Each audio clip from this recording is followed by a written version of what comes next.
আপনি নিশ্চয়ই খেয়াল করেছেন গত কয়েকদিন এই দেশে কি ঘটেছে।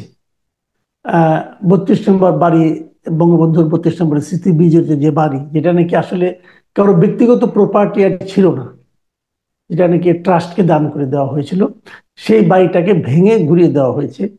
এবং তারপরে সারা দেশে বিভিন্ন জায়গায় আওয়ামী লীগের বিভিন্ন নেতাদের বাড়ি ঘর ভাঙা হয়েছে, পোড়া হয়েছে, আওয়ামী লীগের অফিসও ভাঙা হয়েছে। কিন্তু আমি এই ঘটনার শুরুটা নিয়ে একটু কথা বলতে চাই। সেটা হলো যে 32 নম্বর এই বাড়িটা ভাঙার আগে সোশ্যাল মিডিয়ায় রীতিমতো ঘোষণা দিয়ে আহ্বান জানানো হয়েছে যে বুলডোজার মিছিল হবে এবং বুলডোজার দিয়ে এই বাড়িটা ভেঙে দেওয়া হবে। এখন বুলডোজার কিন্তু প্রত্যেকটা বাড়িতেই যে একটা করে থাকে, খুবই মানে যেমন যেমন প্রত্যেক বাড়িতে একটা করে ঝাড়ু থাকে, একটা করে লাঠি থাকে, সেরকম কি বুলডোজারও সব বাড়িতে থাকে? এত বুলডোজার নিয়ে মিছিল কিভাবে আসবে, অথবা বুলডোজার সাপ্লাই কে দিবে? এই ধরনের জেনে শুনেই তো তারা দিয়েছে ঘোষণাটা, এবং তারা দেখলাম ঠিকই বুলডোজার নিয়ে হাজির হলো। তো এইটা কিভাবে সম্ভব হলো? আবার রাষ্ট্র এটা একটা বিবৃতি দিয়েছে, রাষ্ট্রের বিবৃতি প্রসঙ্গটা আমরা পরে আসি। আপনি বরং আমাকে এই জায়গাটুকু বলেন যে এই যে এটা সম্ভব হলো কি করে, এবং এখানে আহ, সরকার কেন এই যে এই ধরনের একটা নাশকতাপূর্ণ আচরণকে বাধা দিল না?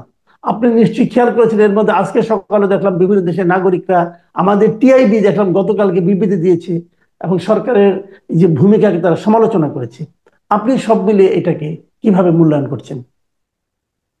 দেখেন যে বঙ্গবন্ধু ভবন 5ই আগস্টে পুড়িয়ে দেওয়া হয়েছিল।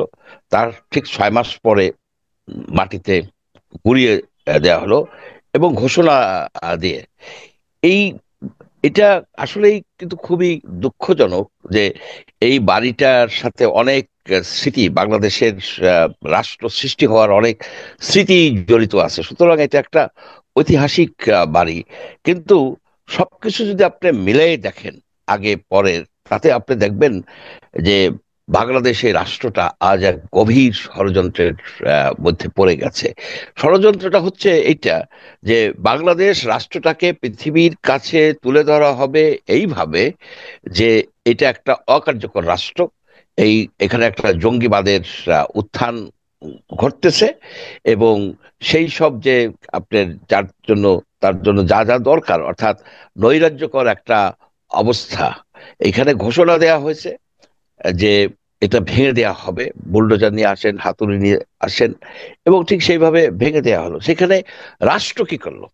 রাষ্ট্র তার যে নিরাপত্তা বাহিনী আছে, যে পুলিশ চলে আসলো, পরে সেখানে মিলিটারি গেল, মিলিটারিও চলে আসলো, এবং স্বরাষ্ট্র মন্ত্রণালয়, যার দায়িত্ব হচ্ছে রাষ্ট্রের যে কোনো প্রপার্টি বলেন, যান মাল, যানের সাথে মাল কথাটা আসে, তাকে রক্ষা করা, এখানে তারা একদম নিশ্চুপ থাকলেন।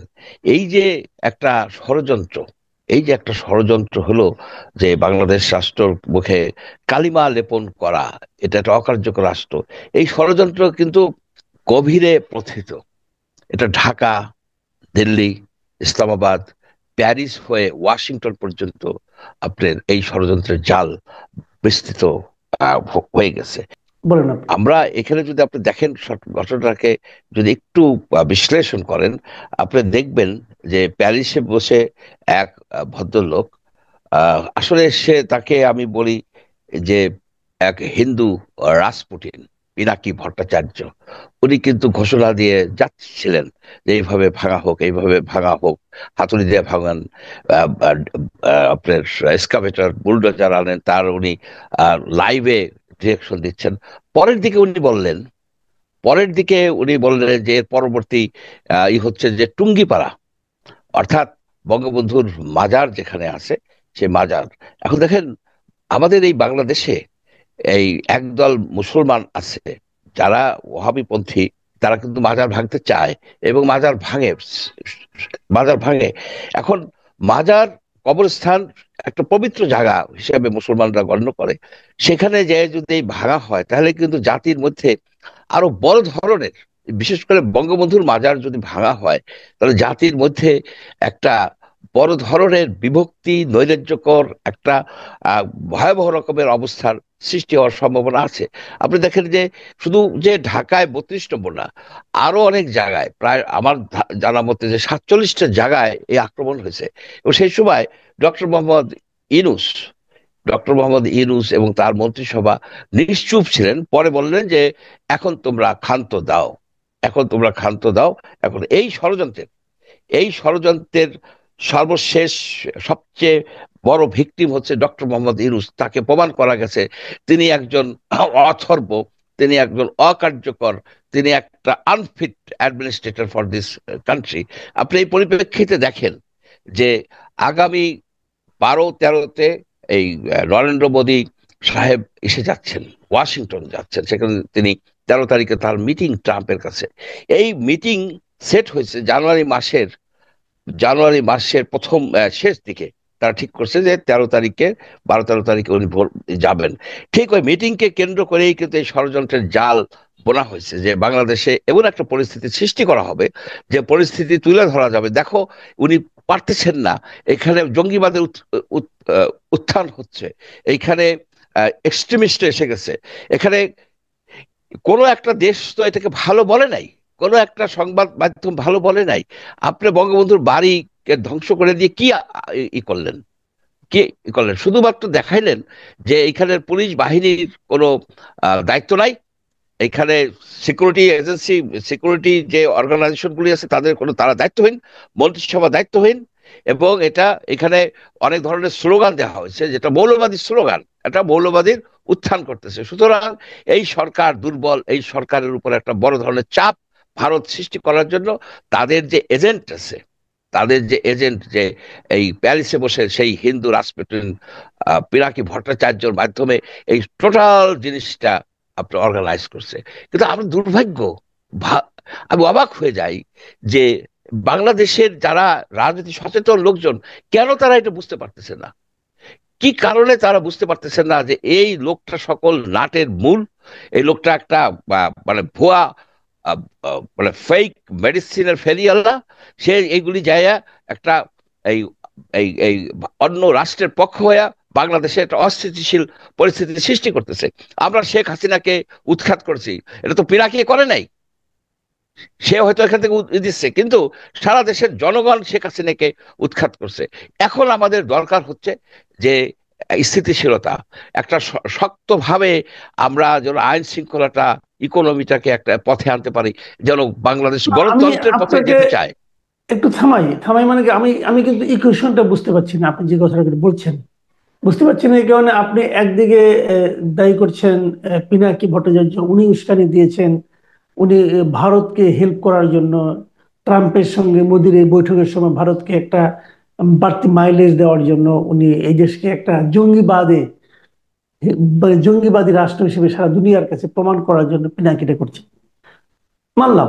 তো যদি হয়েও থাকে তর্কের খাতিরে, তাহলে সরকার কেন এটাকে প্রতিরোধ করলো না?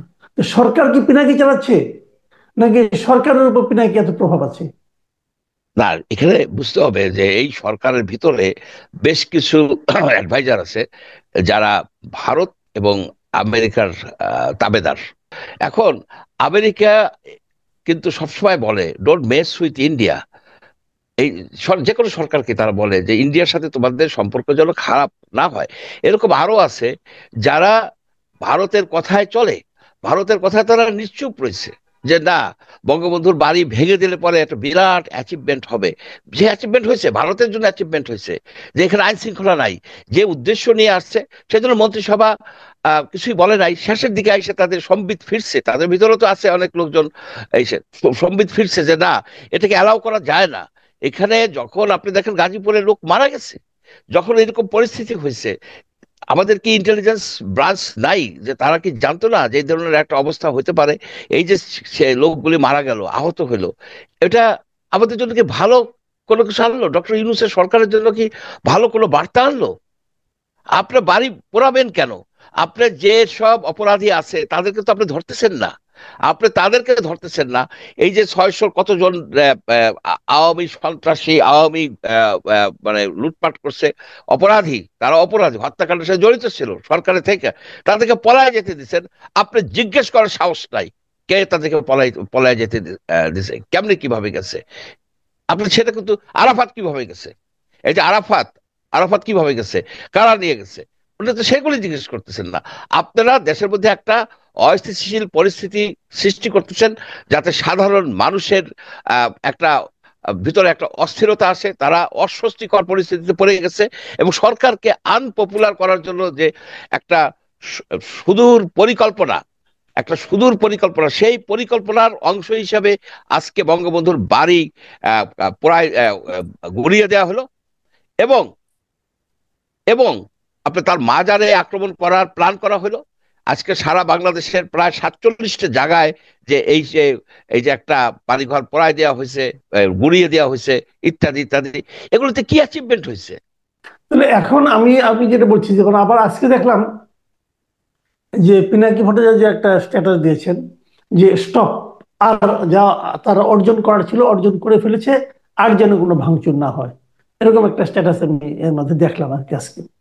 তো এখন এটা কি মনে হচ্ছে না যে উনি সবকিছু করছেন বাইরে বসে, উনি সবকিছু নিয়ন্ত্রণ করছেন? ওনার যদি এতই প্রভাব থাকে, ওনার যদি এতই দেশপ্রেম থাকে, দেশকে কিভাবে চালাতে হবে, এটা কি এখন জরুরি না ওনার দেশে চলে এসে দেশের দায়িত্ব নেওয়া?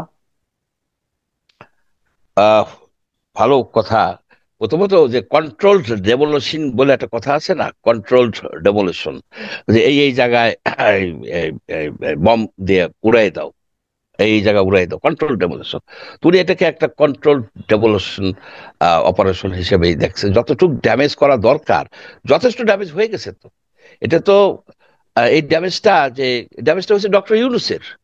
উনি ডক্টর ইউনূসকে আন্ডারমাইন করছেন। এবং উনি ওইখান থেকে, ওনার তো উস্তাদ আছে, ওনার তো বড় ধরনের ইয়ে আছে, মানে হ্যান্ডলার আছে, যে উনি তো ভারতীয় এজেন্ট। এর বিষয়ে কারোরই সন্দেহ থাকা উচিত না। আপনি যদি পিনাকি ভট্টাচার্যের সকল কর্মকাণ্ড দেখেন, তাতে যার কনসিকুয়েন্স হয়, সে কনসিকুয়েন্সের ফলে কে বেনিফিটেড হয়, আপনি এই জিনিসটা দেখবেন। যে একজন সৎ ব্রাহ্মণ ছেলে যখন প্রতিনিয়ত বলে আলহামদুলিল্লাহ, ইনশাল্লাহ, এসব কথা বলে, তখন তো সন্দেহ হয়ই আপনার, এটা একটা ফেক লোক। এই এই ধরনের লোক কিন্তু বড় ধরনের এজেন্ট হয়। আপনি দেখেন যে লরেন্স অফ অ্যারাবিয়ার মতো হবে, উনি না, উনি অ্যাকচুয়ালি কি ব্রাহ্মণ আছেন এখন? উনি তো হিন্দু হ্যাঁ, আছেন কিনা, আমার তো, আপনি এটা কেন বলছেন? উনি কি হিন্দু আছেন? উনি তো অলরেডি একজন মুসলমান মেয়েকে বিয়ে করেছেন। তো তো ওনার এতক্ষণে মুসলমান হয়ে যাওয়ার কথা, মুসলমান মেয়েকে উনি কি করে বিয়ে করলেন হিন্দু হয়ে? নিশ্চয়ই অ্যাকচুয়ালি নারীকে আপনি হিন্দু বানাতে যদি পারবেন না। নিশ্চয়ই ইসলাম তো হিন্দুকে বিয়ে করার কোনো সুযোগ নেই। আপনার ওনাকে কনভার্ট হয়ে মুসলিম হতে হবে, হয়ে